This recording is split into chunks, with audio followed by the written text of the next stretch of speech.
and welcome to my YouTube channel. Today I just want to talk about something that is a bit different, and it has to do with, was there an African Russian history? So I would like to know, for example, if ever blacks had come here to settle here before, or were taken as war slaves in Russia, or whatever information I had. So I found this video here and it was very interesting. It just had to talk about how African Americans came to Russia in the 1930s, and these came contrary to what is happening today, wherein we have a lot of African coming here for education, getting their degrees and going back to their countries.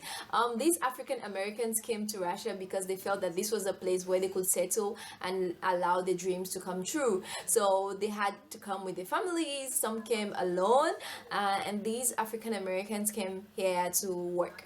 What happened was that in the 1930s, basically most African Americans were not they were suffering from what we call like systematic racism. It was a racism that was actually, designed to oppress the blacks in the US. So it was easy for them to like decide, okay, could I have gone to Europe or Africa? But these countries were still not the best option for them. Africa was actually going through colonialism, which was another form of oppression from the Europeans, and going to Europeans was actually also not the best option because it was like going back to the same people. So they came to the Soviet Union at that time to settle and start their families. So I was actually surprised when I could see this woman.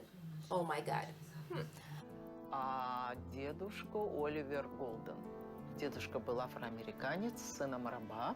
По тем временам решение моей бабушки выйти замуж или связать свою судьбу с дедушкой, белой девушкой с черным американцем, было неслыханным.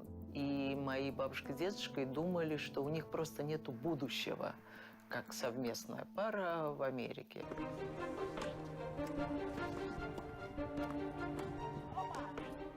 Мой дедушка считал, что теннис – это символ достатка, символ успеха.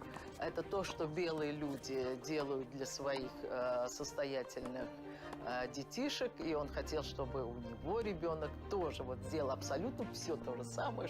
She was basically just talking about how she had to have her parents settle here and had kids, and now she's also having her own child. And these are families, these are people who actually African Americans, they died here, and they left their offsprings here as well. They feel they are also Africans, and they call themselves Afro-Russians. A piece of me, and the more I'm here, the more I see that I'm not going anywhere.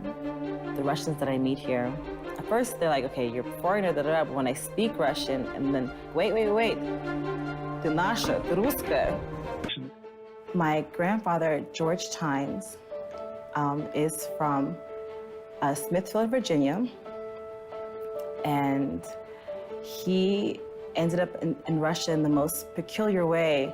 He was able to land an amazing contract with the Ministry of Agriculture in Russia, and he pretty much got on a boat and ended up in the Soviet Union in the 1930s. They are the Afro-Russians, African Americans who came here in the 1930s and settled here and had offsprings, and these offsprings actually not necessarily mulat. They are black, actually, like you and me, and they live here and they are Russians. So that was... To move to Russia, I wanted to leave a country where I was facing discrimination, racism.